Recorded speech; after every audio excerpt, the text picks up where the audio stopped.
জাবির ইবনে সামুরা বলেন, ওয়াল্লাহি হুয়া আহসানু ইনদি মিনাল কমার, আল্লাহর কসম, আল্লাহর নবীকে আমার কাছে চন্দ্রের চাইতে সুন্দর মনে হয়েছে। সামনে রবিউল আউয়াল মাস। রসুল আকরাম সাল্লাল্লাহু আলাইহি ওয়াসাল্লামকে আল্লাহ দুনিয়াতে পাঠিয়েছেন যেই মাসে, এটা হলো রবিউল আউয়াল মাস। তো এই রবিউল আউয়াল মাসে রসুল আকরাম সাল্লাল্লাহু আলাইহি ওয়াসাল্লামকে আল্লাহ দুনিয়াতে পাঠিয়েছেন। নবীজি সাল্লাল্লাহু আলাইহি সাল্লামকে কেন্দ্র করে, ওনার জন্মকে কেন্দ্র করে আমাদের মাঝে কিছু বাড়াবাড়ি হয়, কিছু বেদাত এবং কিছু ছাড়াছাড়ি হয়। এই জন্য মা বোনরা সহ আমরা যারা আছি সবাই মনোযোগ সহকারে প্রাথমিক কথাগুলো আমরা অবশ্যই সবাই শ্রবণ করব, এবং যাদের স্ত্রী সন্তান সম্ভব হয় আপনারা মেহেরবানি করে আপনাদের বিবিদেরকে এই কথাগুলো খুব ভালোভাবে শ্রবণ করানোর চেষ্টা করবেন। মা বোনরাও ভালো করে শোনেন। নবীজি সাল্লাল্লাহু আলাইহি সাল্লামকে আল্লাহ দুনিয়াতে পাঠিয়েছেন রহমত হিসাবে। এই কথাটা আল্লাহ বলেন, ওয়ামা আরসালনাকা ইল্লা রাহমাতাল লিল আলামিন। নবী মুহাম্মদ সাল্লাল্লাহু আলাইহি সাল্লাম, আমি আপনাকে গোটা জগতের জন্য রহমত হিসাবে দুনিয়াতে পাঠিয়েছি।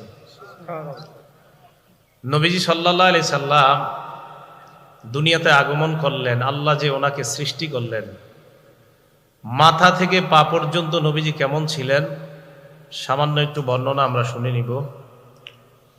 প্রথম কথা হলো, হাদিসের একটা কিতাব আছে নাম আল জামিউস সগীর, ইমাম সুয়ুতি রহমতুল্লাহ আলাইহির লেখা, 6452 নাম্বার হাদিস।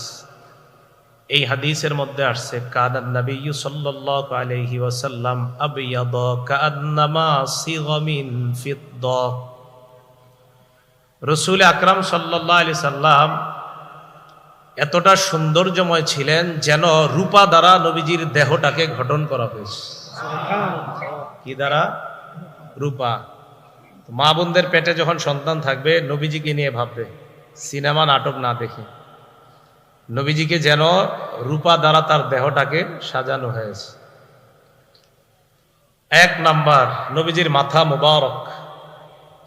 তিরমিজি শরীফের 3637 নাম্বার হাদিস, 3637 আর কি, 3637। কানান নবিয়্যু সাল্লাল্লাহু আলাইহি ওয়াসাল্লাম দখমার রাসি। নবীজি সাল্লাল্লাহু আলাইহি সাল্লামের মাথাটা তুলনামূলক একটু বড় ছিল, একদম ছোট ছিল না, দেখতে খুব চমৎকার ছিল। এমন ভাবে আল্লাহ তার মাথাটাকে সাজিয়েছে। দ্বিতীয়, মাথার মধ্যে চুল কেমন ছিল। একটা কিতাব আছে নাম জাওয়াইদুল মুসনাদ, 944 নাম্বার হাদিস। এই হাদিসের মধ্যে আসছে, কানা রাসূলুল্লাহি সাল্লাল্লাহু আলাইহি ওয়াসাল্লাম কাসীরা শা'রির রাসি। নবীজি সাল্লাল্লাহু আলাইহি সাল্লামের মাথার চুলগুলো অধিক ঘন ছিল, চুলগুলো ঘন ছিল। 3 নাম্বার, চুলগুলা দেখতে কেমন ছিল। মুসলিম শরীফের 2347 নাম্বার হাদিস।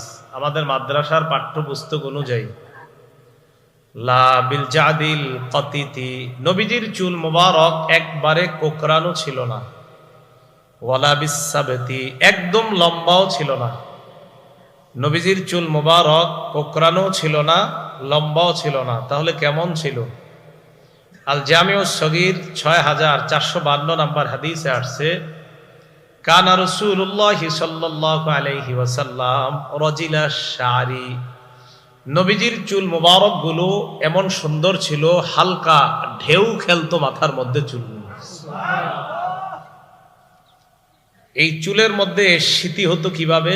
নবীজি নিজে কাটতে চাইতেন না, স্মৃতি হয়ে গেলে নবীজি স্মৃতি কাটতেন। এটাও আল জামিউস সগীর হাদিস নাম্বার 6475 নাম্বার হাদিস। ইনিন ফারাকাত আকিকাতুহু ফারাকা, চুলগুলা যদি এমনি এমনি স্মৃতি কাটতো, ফারাকা, তাহলে নবীজি স্মৃতি কাটতেন চুলের মধ্যে মাছ থেকে। ওয়া ইল্লা ফালা, অন্যথায় স্মৃতি কাটতেন না, অন্যথায় স্মৃতি কাটতেন না, না হয় স্মৃতি কাটতেন নবী সাল্লাল্লাহু আলাইহি ওয়াসাল্লাম। মুসলিম শরীফের 2344 নম্বর হাদিসের মধ্যে আসছে, নবীজি সাল্লাল্লাহু আলাইহি সাল্লামের সামনের চুল মোবারক এবং সামনের দুই একটা দাড়ির ব্যাপারে আসছে। কদ শামিতা রাসূ রাসূলিল্লাহি সাল্লাল্লাহু আলাইহি ওয়াসাল্লাম, কদ শামিতা মুকদ্দামু রাসি রাসূলিল্লাহি সাল্লাল্লাহু আলাইহি ওয়াসাল্লাম ওয়া লিহিয়াতিহি, আল্লাহর নবীর চুল মোবারকের সামনে এবং দাড়ির সামনের কিছু পাকা ছিল, সামনে এবং দাড়ির কিছু পাকা ছিল। মোট 18টা, কয়টা? 17 বা 18টার মতো। এখন এই চুলগুলা যে পাকা ছিল সব সময় বোঝা যাইতো না যে চুল এরকম পাকা ছিল, তাহলে বোঝা যাইতো কিভাবে? হাদিসের মধ্যে আসছে কানা ইদা দাহনা লাম ইয়াতাবায়্যান, নবীজি যখন তেল ব্যবহার করতেন তখন সাদা চুলগুলা দেখা যাইতো না, তেল দিলে তখন আর সাদা চুল দেখা যাইতো না। ওয়া ইদা কানা শাইসা রাসুহু, চুলগুলা যখন অগোছালো হতো, তাবায়্যানা, তখন সামনের এবং দাড়ি সাদা এইগুলা স্পষ্ট হয়ে যাইতো। তো বেশি ছিল না, নবীজি সাল্লাল্লাহু আলাইহি সাল্লামের ইন্তেকাল পর্যন্ত অনেকের অভিমত 18টা সাদা, তার 63 বছরে মাত্র 18টা। তো রাসূল আকরাম সাল্লাল্লাহু আলাইহি সাল্লামের চুল মোবারক সামনে যদি তেল দিয়ে রাখতো তাহলে বোঝা যাইতো না সাদা, আর যদি তেল ছাড়া অনেক সময় দেখা যেত চুল যদি অগোছালো হইতো, আশ্রাইতো না, যদি এমন হইতো যে চুল কোনো কারণে সামনে আসছে, তখন বোঝা যাইতো যে দুই একটা পাকা আছে। এই হলো নবীজির চুলের অবস্থা। 4 নাম্বার, নবীজি সাল্লাল্লাহু আলাইহি সাল্লামের চুল কতটুকু রাখতেন? 3টা কথা মনে রাখবেন। 1 নাম্বার ওয়াফরা, 2 নাম্বার লিম্মা, 3 নাম্বার জুম্মাহ। ওয়াফরা বলা হয় 2 কানের অর্ধেক পর্যন্ত চুলকে বলা হয় ওয়াফরা। 2 কান এবং 2 কাঁধের মাঝামাঝি পর্যন্ত চুলকে বলা হয় লিম্মাহ। কাঁধ পর্যন্ত প্রলম্বিত চুলকে বলা হয় জুম্মাহ। 1 নাম্বার ওয়াফরা, মুসলিম শরীফের হাদিস 2338 নাম্বার হাদিস, 2338 নাম্বার হাদিস। এই হাদিসের মধ্যে আসছে কানা শারু রাসূলিল্লাহি সাল্লাল্লাহু আলাইহি ওয়াসাল্লাম ইলা আনসাফি উযুনাইহি, রাসূল আকরাম সাল্লাল্লাহু আলাইহি সাল্লামের চুল মুবারক ছিল 2 কানের অর্ধেক পর্যন্ত, এটাকে বলা হয় ওয়াফরা। বুখারী শরীফের বর্ণনা 5905 নাম্বার হাদিস। এই হাদিসের মধ্যে আসছে কানা শারু রাসূলিল্লাহি সাল্লাল্লাহু আলাইহি ওয়াসাল্লাম বাইনা উযুনাইহি ওয়া কাতিফি, নবীজি সাল্লাল্লাহু আলাইহি ওয়াসাল্লামের চুল মুবারক 2 কান এবং 2 কাঁধের মাঝামাঝি পর্যন্ত ছিল, এটাকে বলা হয় লিম্মা। কানের অর্ধেক পর্যন্ত এটাকে বলা হয় ওয়াফরা, 2 কান এবং 2 কাঁধের মাঝামাঝি পর্যন্ত এটাকে বলা হয় লিম্মা। সহিহ বুখারীর বর্ণনা 5904 নাম্বার হাদিসের মধ্যে আসছে কানা ইয়াদরিবু শারু রাসূলিল্লাহি সাল্লাল্লাহু আলাইহি ওয়াসাল্লাম মানকাবাই, কখনো কখনো আল্লাহর নবীর চুল মুবারক কাঁধ পর্যন্ত চলে যেত, এটাকে বলা হয় জুম্মা। তাহলে সবচেয়ে বড়টাকে জুম্মা, এরপরে যেটা একটু ছোট এটাকে বলা হয় লিম্মা, এরপরে একটু ছোট এটাকে বলা হয় ওয়াফরা। এই ছিল রাসূল সাল্লাল্লাহু আলাইহি সাল্লামের চুল মুবারকের অবস্থা। 5 নাম্বার আলোচনা, রাসূল আকরাম সাল্লাল্লাহু আলাইহি সাল্লামের চেহারা মুবারক কেমন ছিল? সহিহ বুখারী হাদিস নাম্বার 3549 নাম্বার হাদিস। এই হাদিসের মধ্যে আসছে কানা রাসূলুল্লাহি সাল্লাল্লাহু আলাইহি ওয়াসাল্লাম আহসানান নাসি ওয়াজহা, দুনিয়ার মধ্যে যত মানুষ আল্লাহ বানিয়েছেন সমস্ত মানুষের মধ্যে আমার নবীর চেহারা মুবারকটা আল্লাহ সবচেয়ে সুন্দর বানিয়েছেন। চেহারা মুবারক সবচেয়ে সুন্দর, রাসূল আকরাম সাল্লাল্লাহু আলাইহি সাল্লামের চেহারাটা আল্লাহ এত সুন্দর বানাইছেন। বিসমিল্লাহ। এই চেহারা মুবারকটা কত সুন্দর ছিল আর একটা বর্ণনা আমরা দেখি, এটা শুনলে আমরা বুঝতে পারবো। তিরমিজি শরীফ হাদিস নাম্বার 3638 নাম্বার হাদিস, 3638। লাম ইয়াকুন বিল মুকালসাম, নবীজি সাল্লাল্লাহু আলাইহি ওয়াসাল্লামের চেহারা মুবারকটা একদম গোল ছিল না, একদম গোল ছিল না। কানা ফিল ওয়াজহি তাদবীরুন আবিয়াদ মুশরাবুন, চেহারাটা হালকা গোলের দিকেও ছিল, তবে পুরাপুরি গোল ছিল না, একদম গোল ছিল না, বাকি অনেকটা গোলাকৃতির, কিন্তু পুরাপুরি না। তো মা বোনদের যখন সন্তান সম্ভব হবে ওনাদেরকে বলবেন নবীজিকে এইভাবে কল্পনা করতে। তো রাসূল আকরাম সাল্লাল্লাহু আলাইহি সাল্লামের চেহারা মোবারক একবারে গোল ছিল না, অনেকটা গোলাকৃতির, এমন একটা ভাব নবীজির চেহারা মোবারকের মধ্যে ছিল। মুসলিম শরীফ 2344 নম্বর হাদিস, এই হাদিসের মধ্যে আসছে এক ব্যক্তি প্রশ্ন করলেন, ওয়াজহুহু মিসলুস সাইফ, আল্লাহর নবীর চেহারা মুবারক কি তরবারির মতো সুন্দর ছিল? ধারালো তরবারি বড় চমৎকার বানাইলে এই তরবারির মতো সুন্দর ছিল কিনা আল্লাহর নবীর চেহারা মুবারক? এক ব্যক্তি প্রশ্ন করলেন। সাহাবা জবাব দিলেন, লা বাল কানা মিসলা শামসি ওয়াল কমার, আল্লাহর নবীর চেহারা মুবারক আকাশের চন্দ্র এবং সূর্যের মতো উজ্জ্বল ছিল। তাহলে তরবারির মতো না, বরং চন্দ্র এবং সূর্যের মতো উজ্জ্বল ছিল।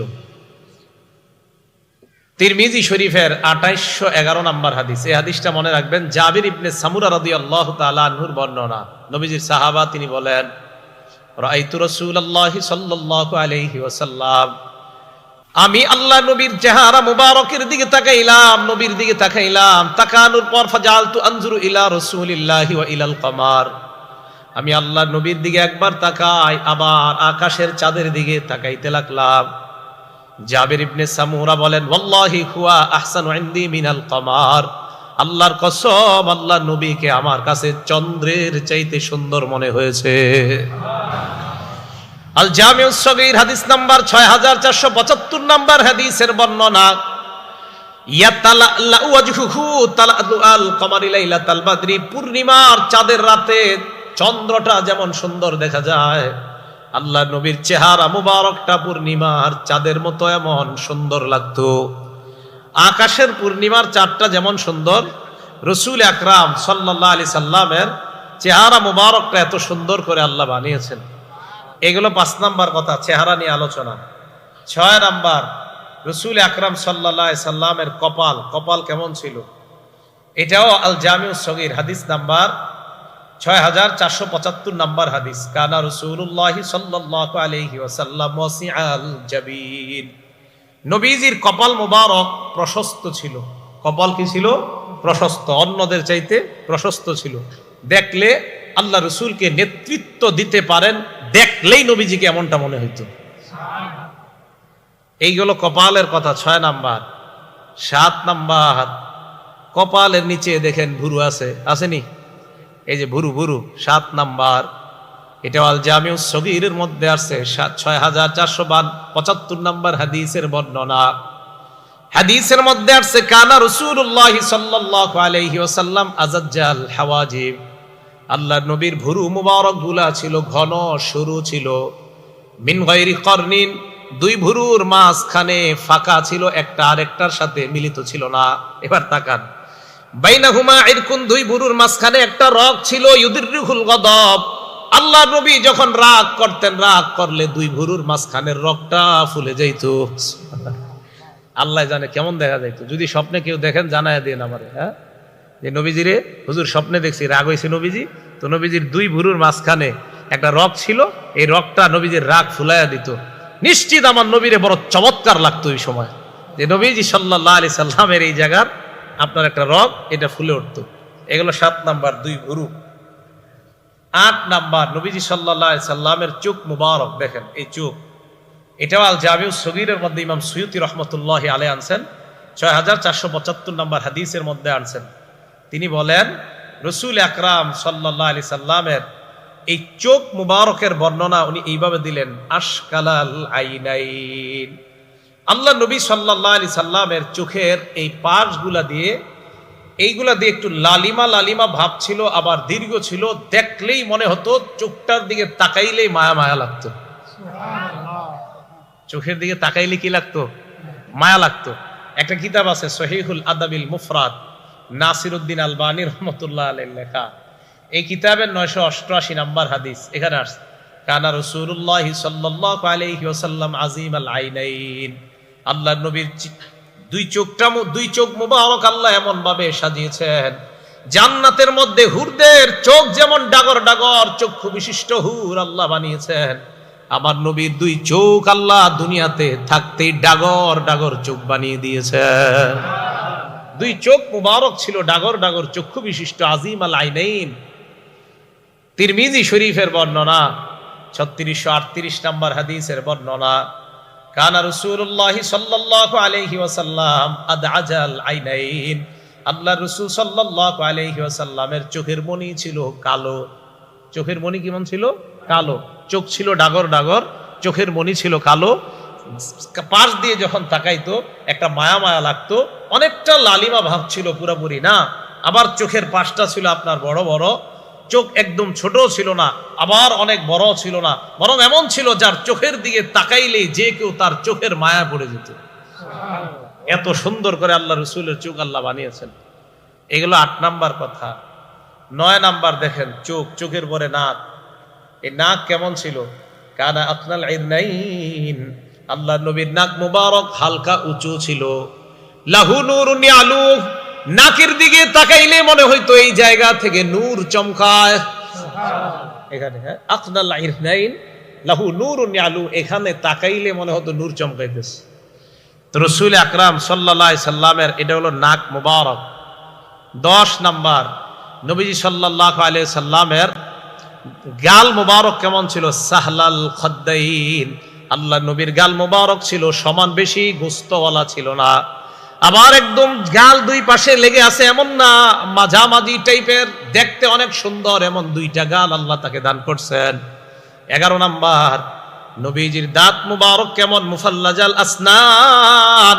আমাদের বর্তমান জামানার অনেকে বিউটি পার্লারে যায় দাঁতের মাঝখানে ফাঁকা করার জন্য।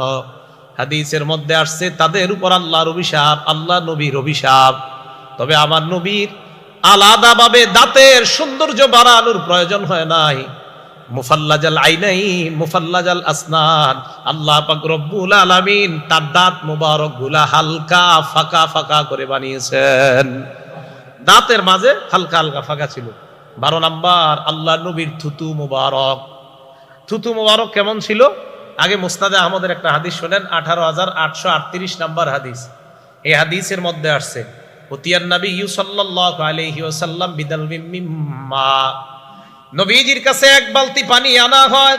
পানি আনার পর ফামাদমাগা মিনহা, আল্লাহ নবী সেখান থেকে পানি নিলেন, নেওয়ার পর কুলি করলেন। কুলি করার পর ওই কুলির পানি বালতির মধ্যে ফালাইলেন, কুলির সাথে থুতু ইত্যাদি আসছে। সাহাবারা বলেন বালতির ভিতর থেকে মেশক আম্বরের ঘ্রাণ বের হওয়া শুরু হয়। তাহলে থুতু মুবারক এত বরকতপূর্ণ ছিল। বুখারী শরীফের একটা হাদিস শুনেন, 4210 নাম্বার হাদিস, বিসমিল্লাহ। এই হাদিসের মধ্যে আসছে খায়বারের যুদ্ধ বিজয় হইতেছে না, মুসলমানরা বিজয় করতে পারতেছে না। এই হাদিসের বর্ণনাকারী সাহাবার নাম সাহাল ইবনে সাদ রাদিয়াল্লাহু তাআলা, তিনি বলেন ক্বালা রাসূলুল্লাহ সাল্লাল্লাহু আলাইহি ওয়াসাল্লাম ইয়াউমা খায়বার, খায়বারের যুদ্ধের দিন আল্লাহ নবী বললেন লা উতিয়ান্না রায়াতা গাদান রাজুলান ইউহিব্বুল্লাহ ওয়া রাসূলুহু ওয়া ইউহিব্বুহুল্লাহু ওয়া রাসূলুহু, আল্লাহ নবী বলেন আগামীকাল পতাকা আমি এমন এক ব্যক্তির হাতে দিব যে ব্যক্তি আল্লাহকে ভালোবাসে, আল্লাহর রাসূলকে ভালোবাসে, শুধু তাই নয় ওই ব্যক্তিকে আল্লাহ এবং তার রাসূলও মহব্বত করেন।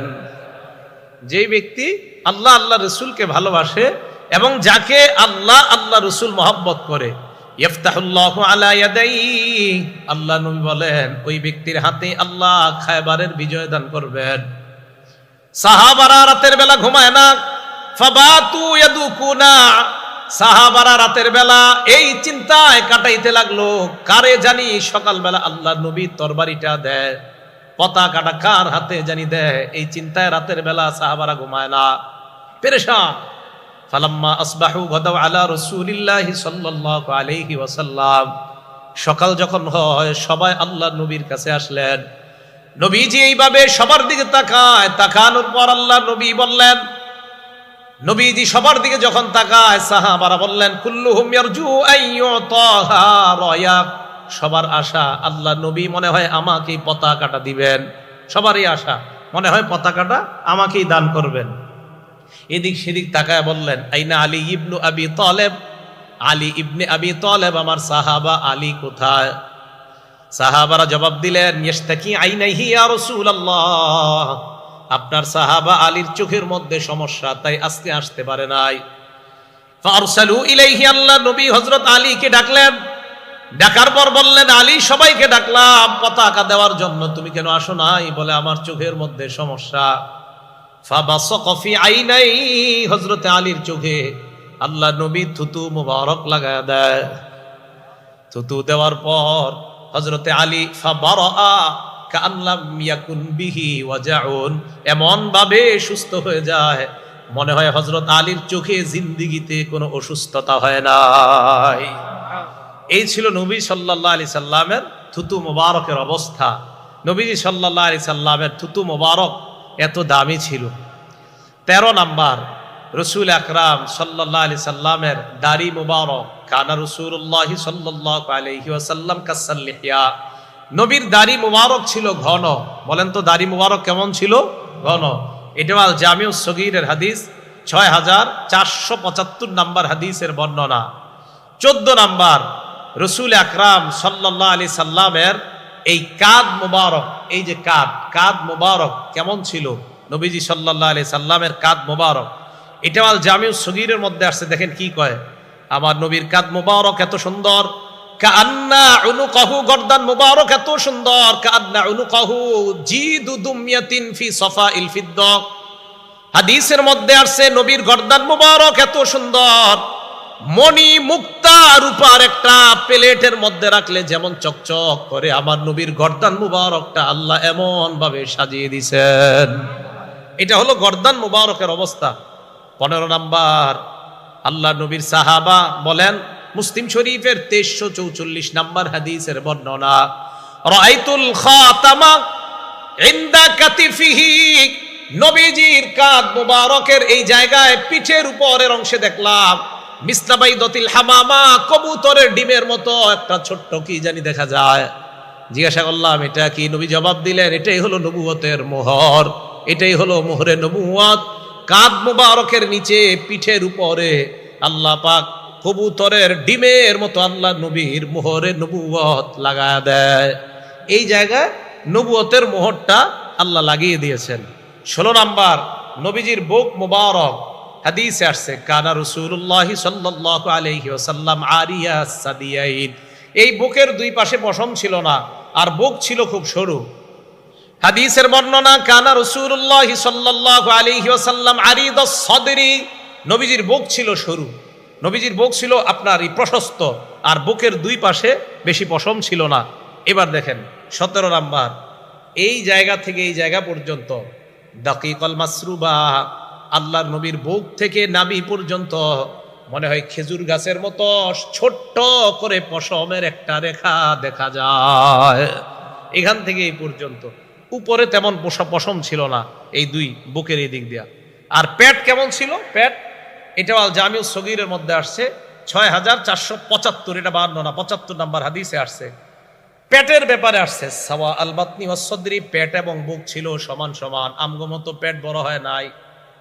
হ্যাঁ, পেট আর বুক ছিল সমান সমান। হ্যাঁ, আপনারা জিমে যান না, আমার নবীরে ফলো করেন, জিমেও যাওয়া লাগবে না। এশার নামাজের আগে খানা খান, খানা খাওয়ার পর এশার নামাজ পড়েন, 2 রাকাত সুন্নত পড়েন, 3 রাকাত বিতির পড়েন, আরো 8 রাকাত পড়েন। নবী সারা বছর 8 রাকাত তাহাজ্জুদ পড়তেন। এই 8 রাকাত পড়ার পর আপনি ঘুমায়া যান, আপনার পেট জীবনও বাড়বে না।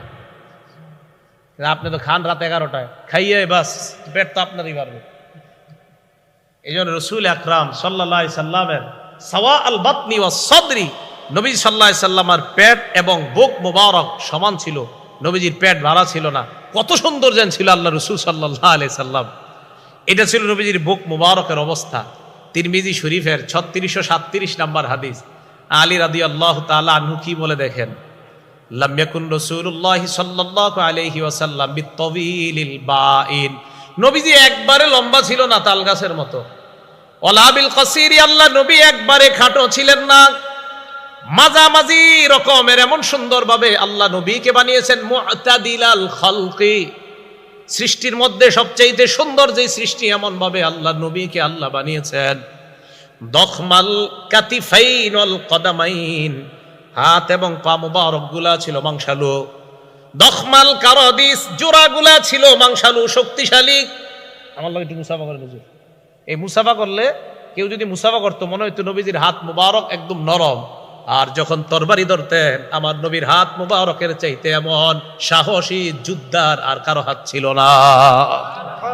এমনি মনে হইতো নরম। আর যখন আপনার তরবারি নিতেন রাসূল সাল্লাল্লাহু আলাইহি সাল্লামের এই মাংসপেশি এত সুন্দর হয়ে যেত।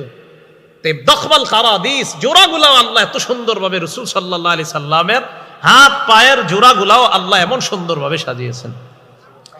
এই কথাগুলো কেন বললাম? সাল্লাল্লাহু আলাইহি সাল্লামকে আল্লাহ রবিউল আউয়াল মাসে দুনিয়াতে পাঠিয়েছেন। তো আমাদের মা বোনরা নাটক সিনেমাগুলা না দেখা আমার নবীর নিয়ে একটু ভাবেন, নবীজির আকৃতি গঠন নিয়ে একটু ভাবেন। এই জন্য আপনারা কি করবেন, বাংলায় বেরোইছে শামাইলে তিরমিজি, বলেন কি বললাম? মসজিদের ইমাম সাহেব, খতিব সাহেব, মাদ্রাসার আলেমদের সাথে পরামর্শ করে যোগাযোগ করে এই একটা কিতাব সবাই কিনে নেবেন। যারা বিয়ে করছেন, স্ত্রী সন্তান সম্ভবা, বিবির হাতে এই বইটা দিয়ে বলবেন এটা পড়ো। ওখানে আছে নবীজির হাত কেমন, কান কেমন, নাক কেমন, চোখ কেমন, সব ওখানে দেওয়া আছে। আপনার বিবি পড়বে আর কল্পনা করবে সন্তানের উপর এই প্রভাব আল্লাহ সৃষ্টি করে দিবেন। কথাগুলো বুঝে আসছে সবার? তো রাসূল আকরাম সাল্লাল্লাহু আলাইহি সাল্লাম দুনিয়াতে আসলেন, এমন সুন্দরভাবে আল্লাহ বানাইলেন। 40 বছর বয়সে আল্লাহ ওনাকে নবুয়ত দান করলেন। নাসাই শরীফের হাদিস, হাদিস নাম্বার 4191 নাম্বার হাদিসের বর্ণনা। আব্দুর রহমান ইবনে আব্দে রব্বিল কাবাহ, তাবির নাম, উনি বলেন আতাইতু ইলা আব্দুল্লাহ ইবনে আমর রাদিয়াল্লাহু তাআলা আন, আমি নবীর সাহাবা আব্দুল্লাহ ইবনে আমরের কাছে গেলাম। হুয়া জালিসুন ফি জিল্লিল কাবা, তিনি তখন কাবার ছায়ার মধ্যে বসা। ওয়ান্নাসু আলাইহি মুজতামিউন, জনগণ তাকে ঘেরাও করে আছে। সবাই আমরা আল্লাহ নবীর সামনে দাঁড়ানো। হঠাৎ আল্লাহ নবীর সাহাবার সামনে দাঁড়ানো, হঠাৎ আল্লাহ নবীর সাহাবা বললেন কুন্না মা রাসূলিল্লাহি সাল্লাল্লাহু আলাইহি ওয়াসাল্লাম ফি সাফার, আমরা আল্লাহ নবীর সাথে এক সফরের মধ্যে ছিলাম। ইদ নাযালনা মানজিলা, সফর করতে করতে এক জায়গায় আমরা যাত্রা বিরতি দিলাম। যাত্রা বিরতি দেওয়ার পর আমাদের সাহাবাদের মধ্যে 3টা দল হয়ে যায়। ফামিন্না মাইয়াদ্রিবু খিবা, একদল তাবু টানায়, একদল তাবু টানাইতেছে। ওয়া মিন্না মাইয়ান তাদিলু, আরেক দল তীর নিশানা ঠিক করতেছে, তীরের প্রতিযোগিতা। ওয়া মিন্না মান হুয়া ফি জাশরাতিহি, আরেক দল তার পশুগুলা চারণভূমির মধ্যে চড়ায়, পশুরে পানি খাওয়ায়, ঘাস খাওয়ায়। তো দেখেন কি হয়েছে, এক ব্যক্তি গিয়া 3 দল সাহাবারে ডাক দিলেন। কি বললেন? ইজনাদা মুনাদি রাসূলিল্লাহি সাল্লাল্লাহু আলাইহি ওয়াসাল্লাম আস-সালাতু জামিআ, হঠাৎ একজন আহ্বানকারী আল্লাহ নবীর সাহাবাদেরকে গিয়ে বললেন নামাজের সময় হয়ে গেছে, সবাই তোমরা জামাতে উপস্থিত হও। ফাজতামানা আলাইহি, আমরা জামাতে আসলাম। জামাতে আসার পর আল্লাহ নবী আমাদের সামনে দাঁড়াইলেন, দাঁড়িয়ে আমাদের উদ্দেশ্যে একটা ভাষণ দিলেন। ভাষণের মধ্যে বললেন ইন্নাহু লাম ইয়াকুন নাবিয়্যুন ক্বাবলি ইল্লা কানা হাক্কান আলাইহি আইয়াদুল্লাহ উম্মাতাহু আলা মা ইয়ালামুহু খায়রান লাহুম ওয়া ইউনজিরু কওমাহু আলা মা ইয়ালামুহু শাররান লাহুম, আমি সহ আমার পূর্বে যত নবী দুনিয়ার মধ্যে আসছে সমস্ত নবী তার উম্মতের জন্য মৌলিকভাবে 2টা দায়িত্ব আদায় করা লাগতো। কয়টা দায়িত্ব? সব নবী তার উম্মতের জন্য 2টা দায়িত্ব পালন করা লাগতো, আমি সহ যত নবী দুনিয়াতে আসছে। 1 নাম্বার, উম্মতের জন্য যা কল্যাণকর, এই কল্যাণকর বিষয়টা উম্মতকে জানায়া দেওয়া। আর উম্মতের জন্য যা অকল্যাণকর, অকল্যাণকর বিষয় থেকে উম্মতকে সতর্ক করা। এই কল্যাণকর আর অকল্যাণকর বিষয় নবী আমাদেরকে জানিয়ে দেয়। জানানোর পর এখন আমরা নবীজি সাল্লাল্লাহু আলাইহি সাল্লাম কি কি অকল্যাণ, অনেক কিছু আছে, এর মধ্যে কিছু হাদিসের মধ্যে আছে। যেমন একটা উদাহরণ, নাসাই শরীফ হাদিস নাম্বার 4161 নাম্বার হাদিস। এই হাদিসের মধ্যে আসছে ক্বালা রাসূলুল্লাহ সাল্লাল্লাহু আলাইহি ওয়াসাল্লাম, আল্লাহ নবী বলেন বাইউনি আলা আল্লা তুশরিকু বিল্লাহি শাইআ, আমার কাছে তোমরা বায়াত হও, তোমরা আল্লাহর সাথে শিরিক করবা না। ওয়ালা তাসরিকু, তোমরা চুরি করবে না। ওয়ালা তাজিনু, তোমরা ব্যভিচার করবে না। ওয়ালা তাকতুলু আওলাদাকুম খাশিয়াতা ইনফাক, দারিদ্রতার ভয়ে তোমরা সন্তান হত্যা করবা না। ছেলে নিলে মেয়ে নিলে কে খাওয়াইবো, এই চিন্তায় সন্তান নেয় না, হত্যা করে সন্তান। কি করে বলেন তো? এই যে সন্তান না নেয় এইভাবে, যে সন্তান আরেকটা হইলে কে খাওয়াইবো, এটা সন্তান হত্যা করে। ওয়ালা তাকতুলু আওলাদাকুম, সন্তান হত্যা করবে না। 5 নাম্বার, ওয়ালা তাতুনা বিবুহতানিন তাফতারুনাহু বাইনা আইদিকুম ওয়া আরজুলিকুম, বানিয়ে তোমরা মিথ্যা কথা বলবা না। 6 নাম্বার, ওয়ালা তাসুনি ফি মারুফ, ন্যায় কাজে আমি নবীর নাফরমানি তোমরা করবা না। এটা সাহাবাদেরকে নবী বললেন। এখন সাহাবাদের রিঅ্যাকশন দেখেন। নাসাই শরীফ হাদিস নাম্বার 4149 নাম্বার হাদিস। সাহাবা উবাদা ইবনে সামিত বলেন, বায়ানান নাবিয়্যা সাল্লাল্লাহু আলাইহি ওয়াসাল্লাম আলা সামঈ ওয়াত তাআ। এখন আপনারা একটা বাংলা বলাবো, আপনারাও বলবেন। সাহাবা বলেন, আমরা আল্লাহ নবীর হাতে হাত রেখে বায়াত হলাম, নবীর কথা শুনবো এবং মানবো। বলেন, নবীর কথা শুনবো এবং মানবো, এটা সাহাবারা বললেন। এবার দেখেন কি কয়, ফিল ইউসরি ওয়াল উসরি, আমার অনুকূলে হলেও নবীর কথা মানবো, আমার প্রতিকূলে হলেও মানবো, আমার পক্ষে হলেও মানবো, আমার বিপক্ষে হলেও মানবো। ওয়াল মানশাতি ওয়াল মুকরাহি, সুখেও নবীর কথা মানবো, দুঃখেও নবীর কথা মানবো। ওয়া আন লা নুনাজি আল আমর আহলা, যোগ্য ব্যক্তি যদি যোগ্য আসনে বসে যায় তার বিরোধিতা আমরা করব না।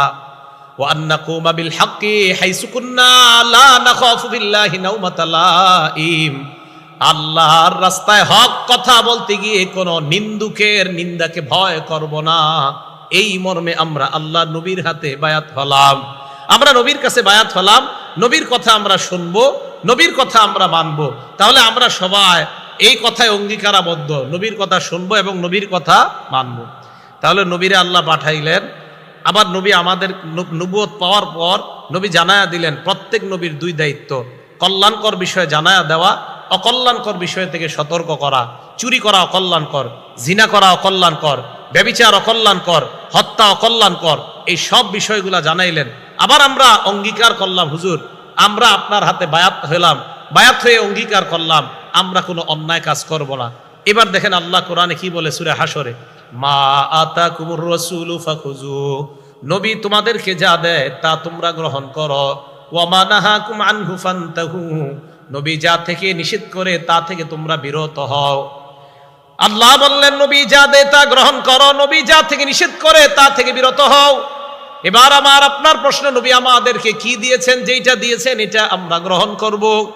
সহিহুত তারগীব 40 নম্বর হাদিসের বর্ণনা, আল্লাহ নবী বলেন, তারাকতু ফীকুম মা ইন ইতাসামতুম বিহি ফালান তাদিল্লু আবাদা, আমি তোমাদের কাছে 2টি জিনিস দিয়ে গেলাম, এই 2টা আঁকড়ে ধরবা, কখনো তোমরা পথভ্রষ্ট হবে না। আল্লাহ বলছে দা দিছে তা গ্রহণ করো। বলেন নবী কয় জিনিস দিছে?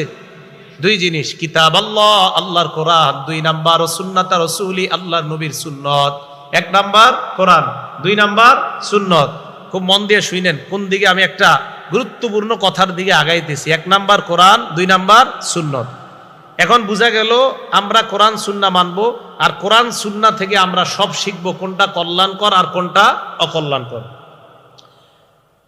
ইবনে মাজাহ হাদিস নাম্বার 11, এই হাদিসের বর্ণনাকারী জাবের রাদিয়াল্লাহু তাআলা আন, তিনি বলেন, আন জাবির ইবনে আব্দুল্লাহ রাদিয়াল্লাহু তাআলা আন, জাবির ইবনে আব্দুল্লাহ বলেন, কুন্না ইনদান নবী সাল্লাল্লাহু আলাইহি ওয়াসাল্লাম, আমরা আল্লাহর নবীর সামনে আছি, নবীজি আমাদের সামনে আসলেন, খত্ত রাসূলুল্লাহ, খত্ত নবী একটা লম্বা দাগ দিলেন, দাগ দেওয়ার পর খত্তাইনি আন ইয়ামিনি, ডানে 2টা দাগ দিলেন, ও খত্তাইনি আন শিমালি, বামে 2টা দাগ দিলেন। আবার নবী আসলেন, আসার পর মাঝে একটা দাগ দিলেন, ডানে 2টা দাগ দিলেন, বামে 2টা দাগ দিলেন, দেওয়ার পর সুম্মা ওয়াদা'a ইয়াদাহু নবী সাল্লাল্লাহু আলাইহি ওয়াসাল্লাম ফিল খত্তিল আওসাত, আল্লাহ নবী তার হাত মুবারক মাঝখানের রাস্তার মাঝখানের দাগের উপর রাখলেন।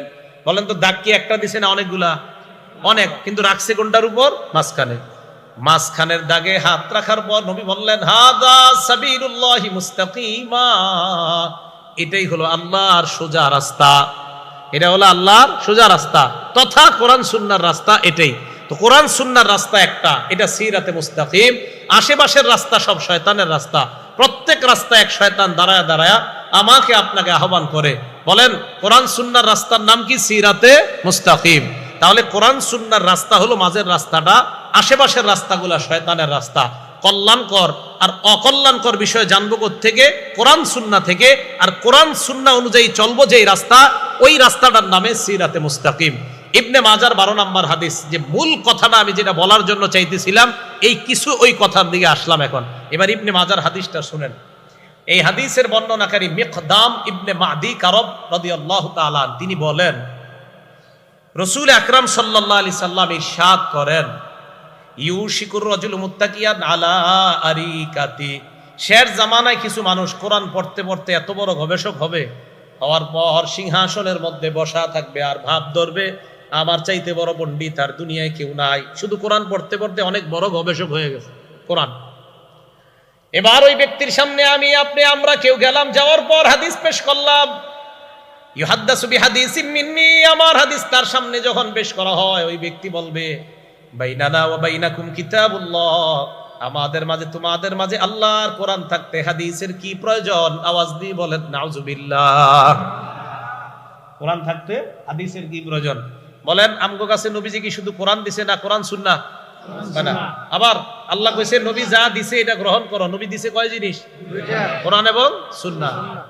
এখন আমরা ওই কোরআনওয়ালার কাছে যখন গিয়ে হাদিস পেশ করব, সে বলে আমাদের কাছে কোরআন থাকতে হাদিসের কি দরকার? এখন সে যুক্তি দেয়, ফামা ওয়াজাদনা ফীহি মিন হারামিন হারামনা, কোরআনের হারাম হারাম মানলেই হয়। ওয়ামা ওয়াজাদনা ফীহি মিন হালালিন ইস্তাহলালনা, কোরআনের হালাল হালাল মানলেই হয়। বা কোরআনের হালাল কোরআনের হারাম মানলেই তো হাদিসের কি দরকার?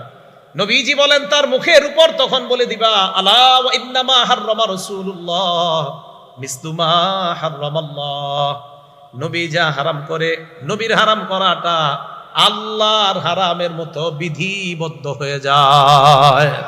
তাহলে আমার নবীর হারাম, আমার নবীর হালাল, আল্লাহর হালাল, আল্লাহর হারাম, এটার যেমন গুরুত্ব, আমার নবীর করা হালাল হারামেরও ঠিক তেমন গুরুত্ব। কোরআন এবং সুন্নাহ, না শুধু কোরআন? সবাই বলেন শুধু কোরআন না কোরআন সুন্নাহ? আচ্ছা, কোরআন শুধু কেন মানা যাবে না? শুধু কোরআন কেন মানলে ঝামেলা কি? শুধু কোরআন যদি মানতে যান হাদিস ছাড়া কি ঝামেলা হইতে পারে? সূরা নিসা আছে, আল্লাহ বলেন আউযু বিল্লাহি মিনাশ শাইতানির রাজীম ফানকিহু মা তাবা লাকুম মিনান নিসা। পরেরটার কইলাম না, কি বলেন হুজুর? তোমরা নারীদের মধ্যে যারে পছন্দ হয় বিয়ে করো। যাকে পছন্দ হয় কি করো? মানে কি প্রেম করে? না না না না, মা বাবা দেখাবে, পছন্দ করবেন, বিয়ে করবেন। তাহলে বলেন তো সূরা নিসা কি আছে? বিয়ে করো। বাংলাটা বললেন, একটা জিনিস বুঝার আছে, বিয়ে করো। সূরা নূরের মধ্যে আছে ওয়া আনকিহুল আয়ামা মিনকুম ওয়াস-সালিহিনা মিন ইবাদিকুম ওয়া ইমাইকুম, নারী পুরুষদের মধ্যে যাদের বিয়ে হয় না, যারা বিয়ে করে নাই, তোমরা তাদেরকে বিয়ে করায়া দাও। সূরা নিসা আছে বিয়ে করো, সূরা নূরে আছে বিয়ে করাও। দুইটা বাংলা শুধু বলেন বিয়ে করো, বিয়ে করাও। আলেমরা ছাড়া অন্যরা বলেন তো বিয়ে করো, বিয়ে করাও। বলেন তো সূরা নিসায় কি আছে? বিয়ে করো। আর সূরা নূরে আছে বিয়ে করাও। এখন কিভাবে বিয়ে করো, কিভাবে বিয়ে করাও, এটা কোরআনের কোন আয়াতে আছে? আল্লাহ শুধু বলছে বিয়ে করো, আল্লাহ বলছে বিয়ে করাও। স্বামী একজন ছেলে একটা মেয়েকে বলবে এত লক্ষ টাকা দেন মোহর বেবাউত। আব্দুর রহমানের মেয়েকে আমি 1.5 লক্ষ টাকা দেন মোহরের বিনিময়ে আমি বিয়ের প্রস্তাব করলাম। এই যে কথাগুলা কোরআনের কোন আয়াতে লেখা আছে? কোরআনে আছে বিয়ে করো, কোরআনে আছে বিয়ে করাও। পদ্ধতি কোরআনের মধ্যে নাই, এটা আছে হাদিসের মধ্যে। অতএব কোরআন বুঝতে হলে হাদিসের বিকল্প নাই। শুধু কোরআন যারা বলবে যে শুধু কোরআনই চলে, হাদিসের দরকার নাই, এই যে একটা বিপদে বললাম যে এই ব্যক্তি কোরআনের পণ্ডিত, এরে বলবেন আপনার আব্বা আম্মার বিয়েটা যে পদ্ধতিতে হয়েছে, এই পদ্ধতিটা কোরআনের কই লেখা আছে? কথা বুঝে আসছে? এটা কোরআনের কোথাও লেখা নাই। এবার আরেকটা আছেন, আল্লাহ বলেন সূরা আপনার হজের একদম 17 পারা শেষ পৃষ্ঠা, ইয়া আইয়ুহাল্লাযীনা আমানুর কাউ ওয়াসজুদু, হে ঈমানদারগণ তোমরা রুকু করো, সিজদা করো। কি করো? কিভাবে? এটা কোথাও লেখা নাই। সিজদা করো কিভাবে? কোথাও লেখা নাই। ফজরের নামাজ পড়ো কিভাবে? নামাজ পড়ো, ফজর 2 রাকাত ফরজ, এটা কোরআনের কোথাও লেখা নাই। যোহরের নামাজ 4 রাকাত ফরজ, কোরআনের কোথাও লেখা নাই। আসর 4 রাকাত ফরজ, কোরআনের কোথাও লেখা নাই। মাগরিব 3 রাকাত ফরজ, কোরআনের কোথাও লেখা নাই। এশার নামাজ 4 রাকাত ফরজ, কোরআনের কোথাও লেখা নাই। যারা বলে কোরআন থাকতে হাদিসের প্রয়োজন নাই, তাদের টার্গেট হলো আপনাদেরকে তারা মসজিদ থেকে বের করে নামাজ থেকে দূরে সরাইতে চায়। কারণ এরা এক সময় আপনার ওই গুরু ঠাকুররা আপনারে বলবে কি জানেন? এক সময় এই কোরআনে নামাজ পড়ো আছে, রুকু করো আছে, সেজদা করো আছে, তুই মসজিদে গিয়ে যেই নিয়ম পড়ছো এটা কি আছে? তো আপনি বলবেন না, অলরেডি ফেসবুকে এই জাতীয় দাওয়াত চলতেছে।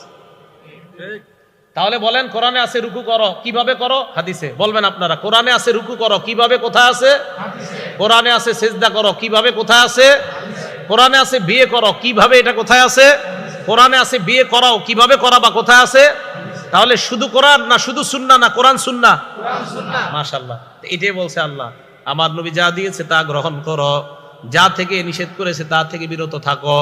নবী বিদায় হয়ে আমাদেরকে দুইটা জিনিস দিয়ে গেলেন, একটা কোরআন আর একটা হলো সুন্নাহ। মনে থাকবে তো কথাটা? একটা হলো কোরআন আর একটা হলো সুন্নাহ। এটা রাসূল সাল্লাল্লাহু আলাইহি সাল্লাম আমাদেরকে দিয়ে গিয়েছেন। এবার দেখেন বুখারী শরীফের 349 নম্বর হাদিস। এই হাদিস লম্বা হাদিস, নবীজি মেরাজ থেকে আসছে। আসার পর আল্লাহ নবীর সাথে হযরত মুসা নবীর সাক্ষাৎ। মুসা নবী আমাদের নবীকে প্রশ্ন করলেন, আল্লাহ আপনাকে কি দিয়েছেন? আমাদের নবী জবাব দিলেন, খামসিনা সালাতা, 50 ওয়াক্ত নামাজ আল্লাহ আমাকে দিয়েছেন। মুসা নবী কয়, যান যান নামাজ কমায় নেন। কমাইতে কমাইতে কোনো বর্ণনায় 5, কোনো বর্ণনায় 10, 5 করে কমায় বা 10 করে কমায়, কমাইতে কমাইতে আছে আর 5 ওয়াক্ত। নবীজি 5 ওয়াক্ত নিয়ে দুনিয়ায় রওনা করলেন। আল্লাহ ডাক দিয়ে বললেন, হাবিব লা ইউবাদদালুল কাউলু লাদাইয়া, আমার কথার কোনো পরিবর্তন নাই। 50 ওয়াক্ত পড়লে সওয়াব দিতাম 50 ওয়াক্তের, এখন যদি 5 ওয়াক্ত পড়ে সওয়াব আগেরটাই 50 ওয়াক্তের সওয়াব দিয়ে দিলাম। ঘটনা এই জায়গা না। এই হাদিস কেন শোনাইলাম? আমাদের দেশে কোরআনের পণ্ডিত বলে, আমার মাথায় ধরে না আল্লাহ কেন একদিনে 50 ওয়াক্ত নামাজ দিবে, এটা ওনার মাথায় ধরে নাই। কোরআনের গবেষক, আমাদের দেশের এক কোরআনের গবেষক বলে ফেলছে। ওই গবেষকের এক মুরিদ এক মাদ্রাসায় 1 লক্ষ টাকা দিত প্রত্যেক মাসে। আমাদের বাংলাদেশের এক নরসিংদীর এক মাদ্রাসায় 1 লক্ষ, মানে প্রত্যেক বছর 1 লক্ষ টাকা দিত। এখন শুধু উনি এই কারণে আর 1 লক্ষ টাকা দান করবে না, কারণ ওই মাদ্রাসায় হাদিস পড়ানো হয়, উনি হাদিস যে মাদ্রাসায় পড়ানো হয় সেখানে দান করবে না, শুধু কোরআন পড়ানো হলে সেখানে দান করবে। এই মুরিদ সাহেবের পীর সাহেব যিনি আমাদের বাংলাদেশে স্টিল উনি এখনো বেঁচে আছে, ওই গুরু, উনি বলছে ওনার মাথায় ধরে না একদিনে আল্লাহ 50 ওয়াক্ত কেনই বা দিবে, যদিও পরে 5 ওয়াক্ত হয়েছে, কিন্তু আল্লাহ তো 50 কেন দিলেন? এর পুনঃ প্রশ্ন হলো আল্লাহ 50 কেন দিবে? এরকম অযৌক্তিক কাজ আল্লাহ কেন করবে? তো উনি বলে এগুলা মানুষের বানানো, বুখারী তিনি বানায় লেখছে। এটা হযরতের দাবি। আমি হযরতের দাবি মেনে নিয়ে নগদ ওনার মুরিদকে পাল্টা প্রশ্ন কইরা 2 বছর বা 2.5 বা 3 বছর হয়ে গেছে এই প্রশ্ন করছি। আমি বললাম, মানে আল্লাহ ওই মুহূর্তে সূরা মাআরিজের এক আয়াত মাথায় দিয়ে দিয়েছে, ঠিক ওই মুহূর্তে গাড়িতে বসে আল্লাহ তাআলা বলেন, তারজুল মালাইকাতু ওয়ার রূহু ইলাইহি ফি ইয়াউমিন কানা মিকদারুহু 50,000 সানা। হাদিসের মধ্যে ওনার মাথায় ঢুকে না আল্লাহ একদিনে 50 ওয়াক্ত কেন দিলেন। কোরআনের সূরা মাআরিজের মধ্যে আছে একদিনের সমান হবে 50,000 বছরের সমান। এখন বলেন 50 বেশি না 50,000 বেশি? এখন উনি বুখারীর 50 মানতে পারে নাই। উনি যখন গবেষণা করতে করতে সূরা মাআরিজে আসবে তখন বলবে আমি কোরআনও মানি না, কারণ আর একদিনে 50 মাথায় ধরে না। তো একদিন 50,000 বছর এটা মাথায় ধরবো কেমনে? তাহলে ওই সময় বলবে আমি কোরআনও মানি না। সূরা মাআরিজে আছে একদিনের সমান 50,000 বছর, আর আল্লাহ একদিনে 50 ওয়াক্ত মাত্র নামাজ দিছে, তো ওনার এটা ধরে নাই। তো আমি ওনারে বলছি, আপনার গুরুকে বললেন যে ওনার মাথায় ওই 50,000 বছর কিভাবে ধরবে? সম্ভবত গুরু সাহেব এখনো গবেষণা করতে করতে এখানে আসে নাই। তাহলে কোরআন না সুন্নাহ না কোরআন সুন্নাহ? মসজিদে জুমার দিন আজান দেয় কয়টা? আরে কয় না কা? বিসমিল্লাহ। জুমার আগে আজান কয়টা? জুমার আগে আর কি, জুমার নামাজের আগে 2 আজান। এক আজানে মসজিদে যান, আরেক আজানে হুজুর খুতবা দেয়, ঠিক না? এখন প্রশ্ন হইল, হুজুর 2 আজান কই পাইলেন? 2 আজান আপনারা কোথায় পাইলেন? উত্তর হইল, এক আজান তো নবীজির সুন্নত। তো বুঝলাম নবীর সুন্নত, আরেক আজান কই পাইলেন? তো আমি জবাব দিলাম, আরেক আজান হযরত উসমান গনির সুন্নত। উসমান গনির সুন্নত যে মানতে হইব, এটা কই আছে? এত প্রশ্ন আজীব। সব সময় মনে রাখবেন, বলবেন ইবনে মাজাহ হাদিসের কিতাব। কোন কিতাব? 42 নাম্বার হাদিস। বলেন কয় নাম্বার হাদিস? এই হাদিসে নবীজি বলেন, আলাইকুম বিসুন্নতি, তোমরা আমার সুন্নত আঁকড়ে ধরো। তাহলে জুমার আগে এক আজান নবীর সুন্নত থেকে পাইলাম, নবীর সুন্নত আঁকড়ে ধরলাম, এক আজান, এটা বুঝলাম, নবীর সুন্নত আঁকড়ে ধরলাম। এবার হুজুর আরেক আজান, ওয়া সুন্নাতিল খুলাফাইর রাশিদিন আল মাহদিয়িন। এরপরে নবী কয়, হেদায়েত প্রাপ্ত খুলাফায়ে রাশিদার সুন্নত তোমরা আঁকড়ে ধরবা। বলেন তো 4 খলিফার মধ্যে হযরত উসমান আছে না নাই? তাহলে আলাইকুম বিসুন্নতি দিয়া 1 আযান, ওয়া সুন্নাতিল খুলাফায়ে রাশিদিন দিয়া আরেক আযান। অতএব 2 আযান দেওয়া মানে আল্লাহ নবীর সুন্নতের কথা মেনে নেওয়া। অতএব 2 আযান দেওয়া মানে নবীর কথা মেনে নেওয়া। কারণ নবী ইবনে মাজার 42 নম্বর হাদিসে বলছে, তোমরা আমার সুন্নত ধরো, খোলাফায়ে রাশেদার সুন্নত। দেখেন, খোলাফায়ে রাশেদার ধর, মনে করেন এই 4 জনের সুন্নতও ধরো, খোলাফায়ে রাশেদার সুন্নত।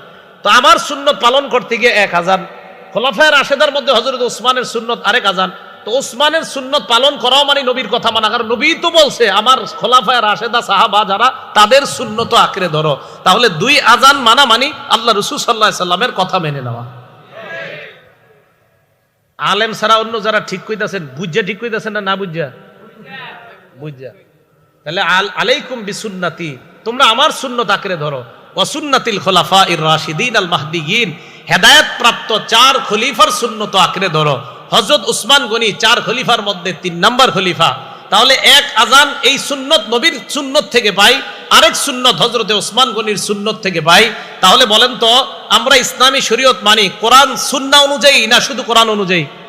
সুন্নাহ অনুযায়ী। আর সুন্নতের সংজ্ঞাটা কি শুধু নবীর সুন্নত না সাহাবাদেরও সুন্নত? মাশাআল্লাহ ভাই, যদি বুঝা থাকেন তো অনেক ভালো কথা। তো রাসূল আকরাম সাল্লাল্লাহু আলাইহি সাল্লাম এবার কি বলে দেখেন, বুখারী শরীফ 7281 নাম্বার হাদিস, জাআত মালাইকাতুন ইলান নবী সাল্লাল্লাহু আলাইহি ওয়াসাল্লাম, আল্লাহ নবী ঘুমায়, একদল ফেরেশতা আল্লাহ নবীর কাছে আসছে। হযরত জাবেরের বর্ণনা, নবীজি ঘুমায়, একদল ফেরেশতা আল্লাহ নবীর কাছে আসছে। আসার পর এক ফেরেশতা কয় ইন্নাহু নাইম, তিনি তো ঘুমায়। আর এক ফেরেশতা কয় ইন্নাল আইনা নাইমা, তার চোখ ঘুমায়, অল কলবা ইয়াকযান, অন্তর জাগ্রত। আবার বলি, নবীজি ঘুমায় রইছে, ফেরেশতারা নবীর সামনে।